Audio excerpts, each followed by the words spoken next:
sehingga keluarga tahu kondisi yang terjadi saat ini dengan pasien seperti apa, kayak gitu. Apa keinginan pasien. Ya. Jadi paliatif ini benar-benar bagaimana kita bisa memfasilitasi, termasuk keinginan terakhir pasien itu apa, kayak gitu. Jadi memang sudah dipersiapkan memang Pak ya. Iya, betul-betul Waktu ingin mau melanjutkan studinya ke luar negeri, memang sudah artinya betul. sudah diproses atau sudah ditelaah bahwa ada seperti ini. Ya, betul. Nah terus ini Pak, waktu mau ke luar negeri untuk melanjutkan studi kan pasti ada seleksi Ya, betul. dari mana Bapak, informasi dari mana Bapak tahu akan ada beasiswa ke Australia. Terus itu gimana awalnya itu Pak? Awalnya sih sebenarnya Pak, saya tahu ini di saat saya mengikuti pelatihan bahasa di tahun 2011. Saat itu saya mengikuti pelatihan bahasa di Pusat Bahasa Unhas. Di situ saya bertemu dengan beberapa teman yang pernah belajar di luar negeri, salah satunya di Australia. Nah, di tahun 2012 itu saya kembali lagi mengikuti pelatihan bahasa dan saya bersyukur saat itu di tahun 2000 saya ditempatkan di Bali Pak. Di Bali. Dan belajar bahasa selama 6 bulan. Di sana saya banyak berinteraksi dengan teman-teman yang sudah dinyatakan lulus beasiswa gitu. Dari situ saya banyak belajar dari mereka bagaimana cara mendaftarnya, kayak gitu, apa saja yang perlu dipersiapkan. Sehingga di tahun 2012 saya mendaftar. Saat itu pendaftarannya kita mengisi form aplikasi itu kurang lebih sekitar 29 halaman dan itu harus diisi dalam bahasa Inggris. Kayak gitu. Setelah itu kita kirim ke kedutaan Pak.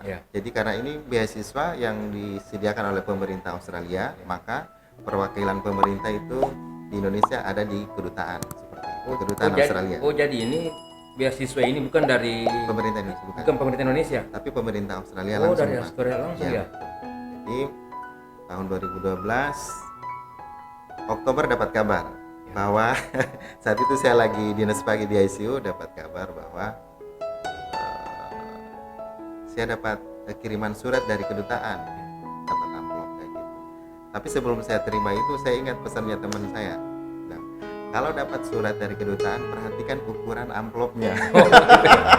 saya kira tebal tipisnya gitu, karena ukuran itu akan mempengaruhi isi beritanya kayak gitu. Lebarnya ya. Ya betul. Dan itu waktu saya ingat bilang kalau berukurannya besar berarti kemungkinan berita baik. Saat itu saya dapat amplop yang cukup besar, tapi saya pun masih ragu sebenarnya. Sehingga saat itu saya minta teman, coba bukalah kayak gitu, apalah isinya itu. Dan alhamdulillah di surat itu tertera bahwa saya masuk daftar shortlist. Shortlist itu artinya pelamar yang masuk dalam daftar pendek untuk diwawancarai, kayak gitu. Jadi dari semua pelamar itu nggak semuanya dipanggil untuk diwawancarai, kayak gitu. Jadi saya masuk dalam kategori shortlist, sehingga saya mengikuti tahap wawancara yang saat itu diselenggarakan di Unhas. Jadi Indonesia Timur dipusatkan di Unhas untuk proses seleksi wawancara. Nah, proses ini berlangsung 2 hari. Jadi sehari kita diwawancarai oleh pihak Australia dan satu ada perwakilan dari Indonesia, dan di hari kedua kita dites bahasa Inggris lagi. Nah, beasiswa ini awalnya saya belum terlalu tahu sih seperti apa sih ini prestigiusnya ini beasiswa, dan setelah saya dapatkan itu memang sangat luar biasa. Sehingga ini sebenarnya yang memotivasi saya untuk mau berbagi pengalaman ini, sehingga harapan saya bahwa ada juga putra kolaka yang bisa merasakan dengan beasiswa ini seperti ini.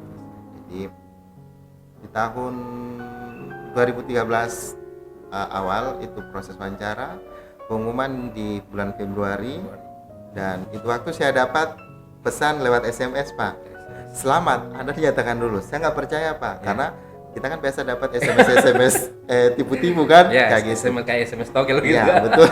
Jadi saya cuekin dulu. Tapi di situ tertera bahwa Anda bisa cek lewat email. Ya. Nah, kalau kalau email kan tidak semua orang tahu, Ya. kayak gitu. Jadi setelah itu di tahun 2013 itu Pak, saya kan masih tinggal di Mangolo, Laudipu, kayak gitu. Tidak ada internetan Pak, jadi saya harus turun. Itu waktu di Kolaka masih banyak warnet kayak gitu. 2013 itu ya? 2013. 2013. Jadi saya turun cek di warnet kayak gitu, dan setelah saya cek, oh memang benar pengumumannya itu, bahkan ada di email itu daftar rencana PDT Pak. Jadi kalau kita sudah nyatakan lulus, ada kegiatan namanya PDT, Pre-Departure Training. Pre-Departure Training itu adalah masa karantina persiapan berangkat seperti itu. Jadi karena bahasa Inggris saya itu tidak bagus-bagus amat, saat itu saya mendapat skor 5,5. Tahun 2013 ini saya menjalani masa karantina selama 6 bulan, dan 6 bulan ya? Iya betul, ini waktu yang sangat melelahkan sebenarnya Pak, karena tapi memang kita benar-benar dipersiapkan Pak, karena memang ketentuan untuk masuk ke perguruan tinggi Australia itu sangat ketat untuk syarat bahasa Inggris. Ya. Jadi sekalipun kita penerima beasiswa, namun setelah masa karantina kita tidak mendapatkan skor bahasa Inggrisnya untuk masuk universitas, kita nggak bisa berangkat. Jadi masalah karantina itu sudah dibiayai? Alhamdulillah kita sudah dibiayai. Jadi namun biaya yang diberikan itu karena kita di Indonesia maka masih pakai standar rupiah. Ya. Tapi kalau untuk biaya hidup di Bali sebulan itu lebih dari cukup, kayak gitu. Karantinanya di Bali? Di Bali selama 6 bulan. Di Bali. Liburan Pak, sambil liburan. Ya betul. Karena memang pemerintah Australia punya pusat bahasa, lembaga bahasa di Bali. Kayak gitu. Ya. Nah selama 6 bulan ini bukan cuma belajar bahasa Inggris Pak, tetapi juga kita belajar terkait dengan cross culture. Jadi kita sudah mulai diperkenalkan bagaimana budaya di Australia. Kita juga sudah mulai diperkenalkan bagaimana sistem pendidikan di Australia, dan memang sangat berbeda dengan kita. Sekaligus kita juga difasilitasi untuk periksa kesehatan dalam pengurusan visa. Jadi semuanya itu kita ngikut jadwal yang mereka tentukan saja, semuanya sudah terfasilitasi.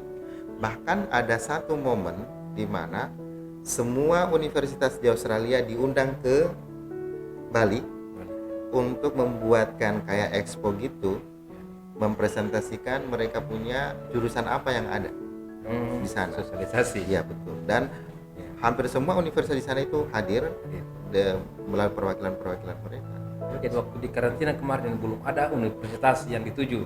Pada saat kita melamar ada, tapi kita masih tetap diberi pilihan untuk merubah pilihan sebelum berangkat seperti itu. Sehingga melalui expo itu yang diselenggarakan, kita bisa mendapatkan informasi lebih detail lagi dari perwakilan universitas itu, bahwa jurusannya ini apa, kayak gitu, syaratnya gimana dan seterusnya. Kayak gitu. Nah, di saat memilih universitas itu pun saya dapat kendala Pak, karena masalahnya Australia itu sangat ketat dengan akreditasi kampus, dan saat itu saya mendapat masalah karena saya kemarin S1 di Stikes Pak. Di Stikes? Iya. Mana? Di salah satu Stikes di Makassar. Di Makassar. Ya, gitu. Dan kebetulan kampus saya itu akreditasinya masih C, kayak gitu. Sehingga beberapa kampus yang top Australia masuk dalam kelompok 100 besar dunia, terbaik dunia, itu menolak karena akreditasi kayak gitu. Hanya akreditasi. Ya. Namun saya bersyukur bahwa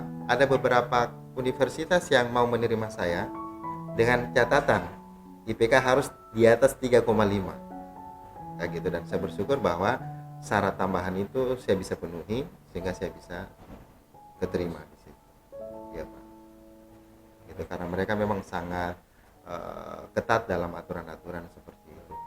Karena mereka tetap menjaga universitas mereka itu sebagai universitas kelas dunia, kayak gitu, sehingga dalam proses penjaringan pun mereka juga sangat hati-hati sekali. Jadi, kayak gini Pak, kan tadi sudah dibahas sampai di karantina 6 bulan. Mungkin teman-teman pengen tahu Pak, proses kesannya seperti apa, tes-tesnya seperti apa, apakah tertulis mendaftar dulu kemudian mengirim berkas ataukah langsung wawancara seperti apa? Pada prinsipnya sih program beasiswa ini yang pertama kita seleksi beasiswa dulu, karena pendana itu yang harus pasti dulu siapa, kayak gitu. Nanti setelah kita dinyatakan lolos sebagai penerima beasiswa, maka di proses karantina itu kita bisa menetapkan pilihan, dan nanti ada syarat-syarat tambahan yang akan ditetapkan universitas berdasarkan jurusan. Namun syarat yang mutlak bahwa kita harus memenuhi standar bahasa Inggrisnya masuk. Ya, Kalau ke Australia itu kita pakai IELTS namanya. Walaupun memang beberapa universitas dan memang hampir semua juga sih sebenarnya masih menerima TOEFL kayak gitu. Jadi kalau TOEFL kita lazim di Indonesia, namun kalau di Australia itu mayoritas menggunakan IELTS kayak gitu. semacam TOEFL gitu ya. Kalau IELTS yang membedakan itu Pak dengan TOEFL, kalau IELTS ada 4 jenis tes yang dinilai kayak gitu. Jadi kemampuan readingnya kita akan dilihat, kemampuan speaking, kemampuan listening, bahkan kemampuan writingnya kayak gitu, dan itu semua akan ada penilaiannya kayak gitu. Dan hampir semua jurusan itu mensyaratkan bahwa kita memiliki IELTS itu minimal 6,0. Ya, 6,0 itu kalau kita konversi ke TOEFL kurang lebih sekitar 560 lah seperti itu. Atau 550 seperti itu. Iya, Pak. Jadi tim penilainya ini mengingat dari pihak Australia atau masih ada campur dari pihak Indonesia?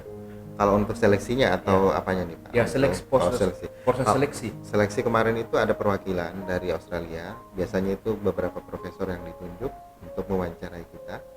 Kemudian ada satu dari Indonesia, tapi perwakilan Indonesia itu pastinya dia adalah alumni Australia juga, dan rata-rata mereka yang diundang itu perwakilan Indonesia adalah yang sudah S3 gitu. Biasa ketat juga Pak ya? Lumayan sih Pak. Kayak gitu ya. Kemudian karena beasiswa ini menjamin segalanya Pak.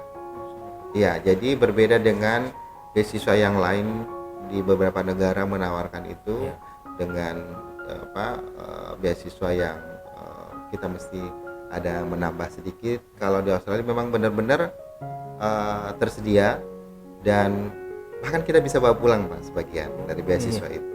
Oh, udah dikembalikan ya? Iya betul. Kalau Indonesia mungkin dikembalikan Pak ya? Seharusnya nggak juga sih. Udah juga. Itu kan tergantung kita memanage keuangan itu. Artinya diberikan beasiswa ini tunai seperti itu ya? Kalau saya kemarin itu Pak menandatangani kontrak beasiswa itu sekitar 1,1 miliar. Namun 1,1 miliar? Ya, jadi setelah itu ada penambahan sehingga total beasiswa yang saya dapat 1,4 miliar. 1,4 miliar Ya dari pemerintah Australia. Karena belum memang itu, Pak ya? Yang kita tandatangani kontrak. Karena memang Pak, ini jadi di beasiswa itu mengcover semuanya termasuk biaya kuliah. Nah, biaya kuliah Australia itu sangat mahal, Pak. Sehingga kalau kita dengan biaya pribadi, saya pikir itu akan sangat berat lah. Saya sebagai PNS untuk kuliah di Australia itu berat. Karena jurusan saya itu per semester 140 juta. 140 juta per semester? Per semester. Masya Allah. Ya, gitu. Sehingga kalau biaya sendiri itu sangat sulit lah seperti itu. Ya.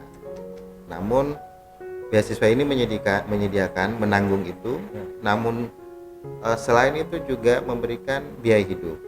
Nah, gitu. Dan biaya hidup ini saya pikir sangat lumayan, sangat luar biasa. Bahkan saya pun sebagai PNS yang sudah 20 tahun lebih itu seperberapanya lah dari biaya hidup yang diberikan seperti itu. Jadi kita diberi per 2 minggu biaya hidup. Per 2 minggu itu diberi sekitar kurang lebih $1.150, $1.150 atau kita konversi sekitar 12 juta per 2 minggu. 2 minggu ya, dan per 2 minggu secara terus menerus sampai kita selesai itu diberikan. Itu di luar dari yang 1,4 tadi itu sudah masuk semua. Masuk semua. Jadi 1,4 itu mereka sudah bayar langsung SPP-nya kita, ya. Mereka bayarkan asuransi kesehatannya kita, ya. Bahkan biaya perjalanan Pak. Iya, karena kemarin itu waktu saya berangkat, saya mengarrange mulai dari travelnya Pak. Jadi mobil penjemputan dari rumah itu sudah ditanggung Pak. Ya. Jadi transportasi dari rumah ke bandara, Tagetada kayak gitu. Terus mau mudik, istilahnya mudik ditanggung. iya Pak, termasuk Mudiknya ditanggung. ya kayak gitu. Jadi semua sudah diatur oleh mereka kayak gitu. Bahkan saat itu kami tiba di tahun 2014 bulan Juni itu pas lagi musim dingin Pak di Australia. Jadi waduh luar biasa. Dinginnya luar biasa. Itu pun kami juga difasilitasi dengan jemputan di bandara. Kami diantar ke universitas dan sebulan sebelum berangkat kami sudah diaturkan misalnya mau pilih rumah yang mana, mau share dengan siapa kayak gitu. Itu bisa kayak gitu dan itu kita menentukan, kita memilih seperti itu, diberi kebebasan seperti itu. Nah, selain itu beasiswa ini kenapa saya bilang sangat luar biasa Pak, karena fasilitasnya sangat banyak, termasuk dengan ada lagi namanya settlement allowance Pak. Jadi settlement allowance ini adalah biaya adaptasi di saat kita baru tiba di Australia kayak gitu. Jadi di luar tadi yang per 2 minggu ada lagi biaya adaptasi. Ada biaya adaptasi. Jadi adaptasi ini kita diberi 1 kali saja. Kali. Ya, untuk adaptasi lingkungan kita bisa beli-beli pakaian dingin. Untuk adaptasi makanan kita bisa belanja-belanja itu dan tidak tanggung-tanggung. Biaya adaptasi diberi cash itu $5.000 Pak. $5.000. Luar biasa. Dan saat itu pas saya kirim balik ke Indonesia dan saya konversi, ternyata itu konversinya pada saat itu rupiah agak jatuh. Ya, 14.000 ya? Kurang lebih hampir seperti itu Pak. Jadi konversinya sekitar 60 juta lebih Pak. Juta untuk biaya adaptasi aja. Settlement allowance. Beli jaket, beli pakaian. Dan di sana kan juga agak murah Pak. Kurang lebih hampir sama lah biaya hidup di sini. Seperti ya. Kalau makan makanan Indonesia banyak sana ya? Kalau di sana kebetulan saya kuliahnya itu Pak di Flinders University di kota Adelaide. Jadi Adelaide ini Australia Selatan. Ya. Jadi kota Adelaide itu sangat dikenal dengan bahkan setiap tahun itu masuk dalam kelompok 10 most livable city in the world. Jadi 10 kota layak huni di dunia. Yang selalu terpilih itu salah satunya adalah Adelaide. Ya selalu 2 sih dengan Melbourne seperti itu yang selalu terpilih kayak gitu. Dan memang kota Adelaide itu kota yang sangat menjadikan kita betah untuk tinggal di situ. Masyarakatnya sangat ramah kayak gitu. Jadi hal yang mungkin kalau kita di Kolaka ini Pak ya, kalau kita jalan kita ketemu orang yang baru tidak disapa mungkin tidak masalah gitu kan, jadi tidak menyapa. Tapi kalau di sana itu orang-orang Australia kalau dia lihat kita walaupun kita orang baru itu mereka say hello, hi, how are you kayak gitu. Ya, sudah budaya mereka. Ya, seperti itu. Dan mereka itu sangat welcome dengan mahasiswa-mahasiswa internasional seperti itu dan mereka sangat menghargai. Luar biasa. Kembali ke masalah beasiswa ini, saya masih penasaran sekali. Terus kemudian asrama atau rumah yang di kalau di kampus itu menyediakan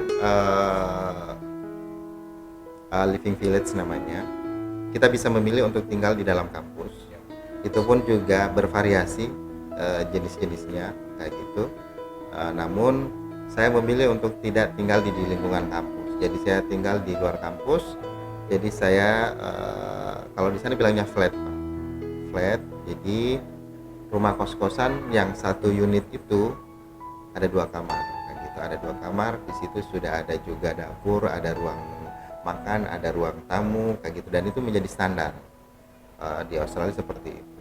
Nah, keuntungannya kita tinggal di luar, terutama kita sesama teman-teman Indonesia, apalagi kita sama-sama Sulawesi, kita bisa sewa bersama sehingga biaya agak lebih murah kayak gitu Pak. Jadi kalau kita bayarnya kan hitungannya 1 unit seperti itu, 1 unit bayarnya per minggu, dan itu jadi biaya hidup di Australia itu yang mahal akomodasi Pak.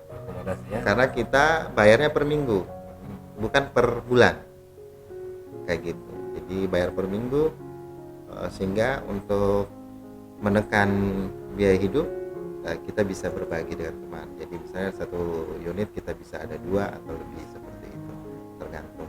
Kalau anunya dibiayai termasuk beasiswa untuk kosnya itu. Itu tadi Pak, jadi yang per 2 minggu yang diberikan itulah yang kita akan gunakan untuk biaya hidup. Ya, untuk termasuk banyak kos-kosan. Ya. Jadi 1.150 per 2 minggu itu lebih dari cukup sih Pak.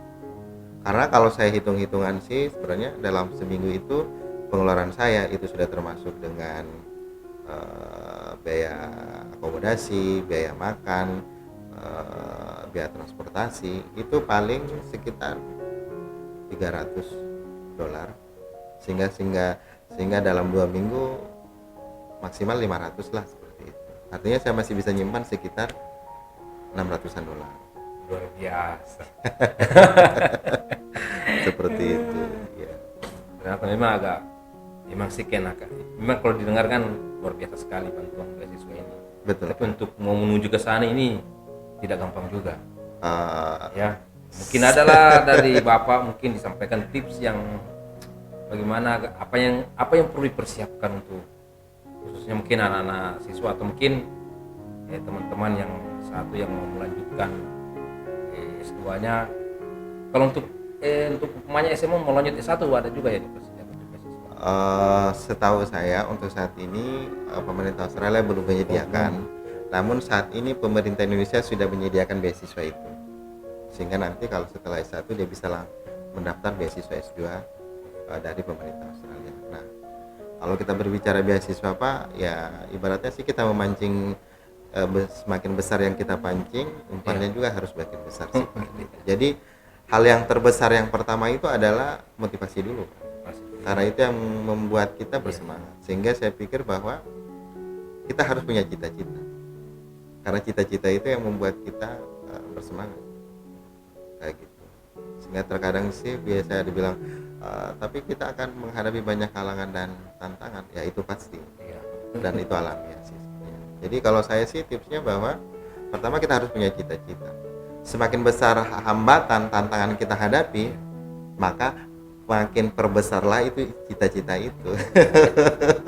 Ibaratnya bola kayak gitu Pak, dia akan ketemu sama batu yang ukurannya hampir setengah sama dia, kan sangat susah untuk dia melewatinya. Tapi kalau bolanya makin besar, maka batu sebesar itu pun akan sangat mudah dilalui kayak gitu. Sehingga kalau saya sih modal awal itu kita harus punya cita-cita dulu, cita-cita, karena itu yang membuat kita untuk bersemangat mau melakukannya. Kenapa saya bilang demikian? Karena di saat saya mendaftar itu usia saya sudah tidak muda Pak, kayak gitu. Untuk hitungan ini Pak ya, untuk hitungan orang yang melanjut pendidikan di level S2, karena saat saya mendaftar beasiswa itu saya sudah 36 tahun. 30 tahun. Ya. 34 lah ya, 34 dan 36 tahun pada saat saya berangkat. Seperti itu Pak. Sehingga dengan cita-cita itu membuat saya bersemangat untuk mau melakukan seperti itu. Kemudian betul. Kemudian tekad yang kuat ya, ya. Betul. Kemudian kita jangan sungkan untuk bertanya seperti itu. Apalagi misalnya tips-tips pada orang-orang yang sudah melewatinya, karena setiap penerima beasiswa itu dia melewati masa yang berbeda dan tantangan juga agak sedikit berbeda kayak gitu. Sehingga kita tidak bisa juga cuma mendengarkan cerita dari satu orang kayak gitu aja. Tapi kita butuh pembanding seperti itu, karena dari tahun ke tahun tantangan bisa berbeda-berbeda kayak gitu. Nah, bagaimana mensiasati tantangan-tantangan itu pasti juga butuh strategi yang berbeda kayak gitu. Sehingga kita memperbanyak seperti misalnya mencari informasi kayak gitu. Dan memang seperti itu yang saya lakukan kayak gitu. Selalu bertanya bagaimana kalau seperti ini kayak gitu, sehingga saya bisa mengambil keputusan dan ini bahwa soal saya bisa. Biasa. Memang sebelumnya ada temannya yang ke luar negeri, ke Australia. Sebenarnya sih yang waktu saya dapat ini Pak, program pelatihan bahasa Inggris itu Pak, di situ saya dapat informasi tentang beasiswa luar negeri seperti itu. Tapi bagaimana prosesnya itu belum cukup sih sebenarnya, sehingga saya lanjut lagi mengikuti pelatihan dan banyak tanya-tanya yang sudah terima beasiswa itu. Alhamdulillah dapat informasi yang lebih komplit lah seperti itu. Jadi beasiswa ini sangat luar biasa sekali Pak ya. Ya betul. Jadi kan Bapak sudah menyerani selama 2 tahun ya? Iya 2 tahun. 2 tahun. Ada tidak kendala pada saat persyaratan setelah mendapat beasiswa? mahasiswa tersebut harus mencapai umpamanya kalau istilahnya IPK-nya.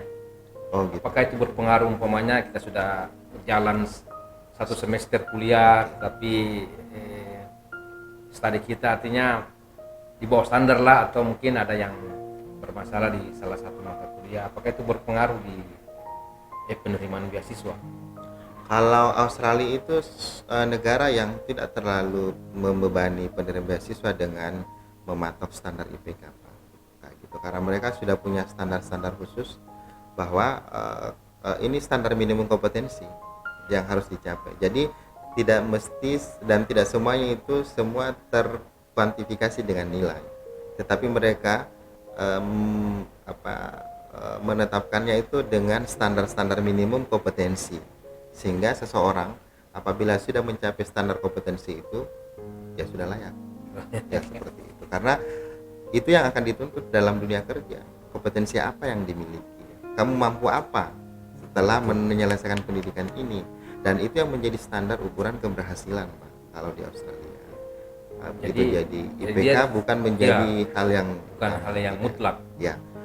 Sekiranya kita mendapat masalah dalam pembelajaran, di sana itu sangat tersedia banyak sekali layanan-layanan kayak gitu. Jadi saya itu, Pak, di awal kuliah itu, karena kita dari kampung, terus di kampus itu kan tersedia komputer-komputer yang ukuran besar, Pak. Jadi hampir semua itu ukuran yang besar, dan kita harus banyak membaca artikel, sehingga saya mengalami itu waktu masalah mata. Jadi mata saya itu selalu berair kayak gitu, nggak bisa lebih dari 5 menit untuk bisa membaca kayak gitu. Jadi masalah.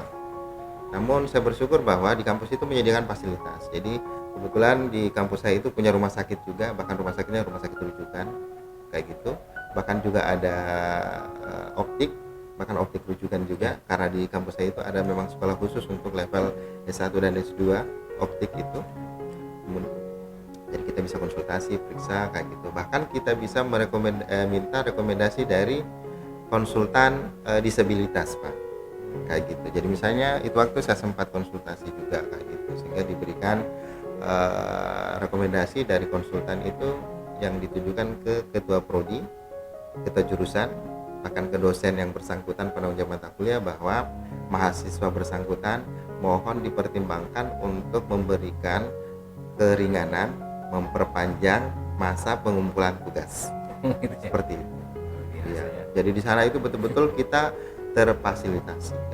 Bahkan di masa mata saya bermasalah itu, Pak, yang saya nggak bisa ngapa-ngapain, saya berpikir saya sudah nggak bisa melakukan apa-apa. Ternyata saya diberikan rekomendasi dari konselor itu untuk mendapatkan fasilitas khusus di perpustakaan. Nah, ternyata di kampus saya itu ada satu ruangan khusus yang dikenal dengan istilah Adaptive Technology Room.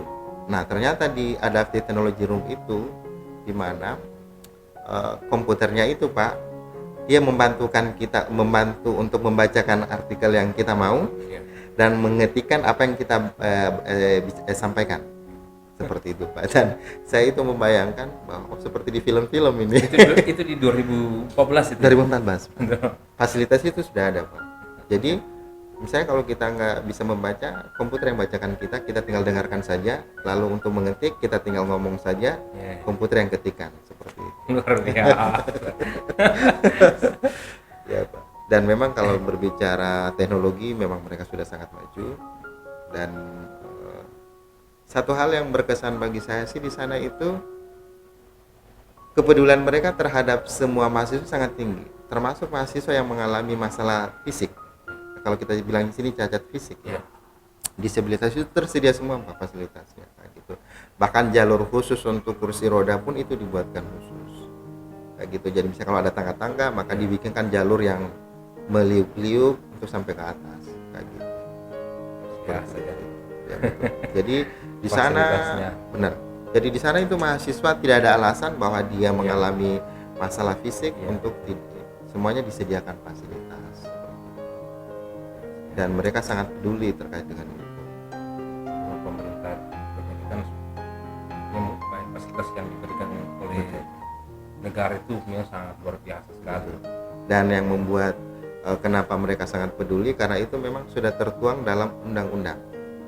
Sehingga siapapun yang melanggar dan tidak memenuhi itu, maka dia bisa kena sanksi. Ya begitu, sehingga semua terfasilitasi. Tertarik tadi di statement yang tadi itu mengenai masalah IPK, bahwa di tempat kuliahnya itu IPK itu bukan yang menjadi penentu utama, tapi skill, ya, skill yang dibutuhkan oleh mahasiswa itu sendiri. Karena kenapa? Mungkin beda dong, kalau kita kan kita lebih kejar IPK itu, nilai itu, tetapi skill yang masih kurang. Ternyata memang kalau di luar negeri skill yang pertama, yang memang harus punya skill untuk bisa keluar, bisa beradaptasi dengan masyarakat. Jadi memang sumber daya manusia memang sangat luar biasa. Seperti itu ya. Ya, jadi berbasis kompetensi, Pak. Jadi memang setiap jurusan telah menetapkan, bahkan itu terinci dalam setiap mata kuliah, bahwa setelah menyelesaikan mata kuliah ini kompetensi apa yang mesti Anda harus miliki, seperti itu. Dan itu semua serba terukur seperti itu, sehingga di saat kita mampu menyelesaikannya walaupun dengan nilai standar, ya kita selesai. Sehingga pemberi beasiswa di sini, pihak pemerintah Australia itu tidak mematok bahwa salah acuannya itu harus IPK. Harus 3,5. Kalau Ya, tidak 3,5 PO. Ya. Namun di sana Pak, itu bukan berarti bahwa dengan tidak pakai IPK itu semua akan selesai, tidak juga. Karena pengalaman beberapa teman saya itu justru dipulangkan. Karena penilaian daripada ketua jurusan bahwa mahasiswa yang bersangkutan tidak mampu untuk menyelesaikan jenjang magister. Seperti itu. Karena memang proses evaluasinya itu saya pikir sih memang lumayan berat sih Pak. Yang gitu, karena saya pun selama ini dengan suka belajar waktu di S1 ya kayak gitu, walaupun dengan IP yang lumayan tinggi, bahkan di S1 itu saya sempat menjadi lulusan terbaik 1. Tapi setelah di sana itu Pak, saya sampai juga menangis-menangis belajar Pak, karena memang tuntutan yang sangat tinggi dari mereka. Bahkan dosen itu tidak mau tahu bahwa kita itu mahasiswa yang berasal dari negara yang bukan berbahasa Inggris. Mereka nggak mau tahu seperti itu tuntutannya. Jadi kalau kita ada kendala, ada tempat konsultasi yang disediakan, bahkan misalnya kesulitan ini lagi difasilitasi lah seperti itu. Jadi tuntutan-tuntutan untuk memenuhi standar kompetensi itu menjadi wajib seperti itu, sehingga atas dasar penilaian itu kita dinilai mampu untuk menyelesaikan atau tidak. Menariknya Pak, di Australia itu setiap usaha kita itu akan dihargai. Jadi kalau di Australia itu ada hampir di atas 50% jurusan di sana magister itu, kalau mahasiswa tidak mampu menyelesaikan masternya, ceritanya cuma mampu selesai 2 semester, maka dia bisa selesai dengan diberi gelar, namanya postgraduate diploma. Kayak gitu. Kalau misalnya mahasiswa itu dia cuma mampu menyelesaikan 1 semester, maka dia diberi gelar juga postgraduate certificate, seperti itu. Gitu Ya, sehingga di Australia itu kita bisa tahu bahwa oh ternyata ini lulusan yang program 1 semester saja gitu. Oh ini selesai nih. Ya seperti itu. Oh ini dia selesai program yang 2 semester saja, selesai kayak gitu. Artinya masternya nggak selesai lah, seperti itu. Jadi dapat gelar postgraduate diploma. Namun postgraduate diploma itu kalau kita di Indonesia tetap disetarakan ke S2 juga. Gitu. Ibaratnya kalau kita di Indonesia D4 yang disetara ke S1. Nah, seperti itu. Ya. Kalau teman-teman sekarang kemarin di Sulawesi Tenggara berapa orang kemarin mendapatkan beasiswa? Di tahun 2013 Pak itu saya berdua dari Sulawesi Tenggara. Ya, dan satu teman saya itu dari Muna.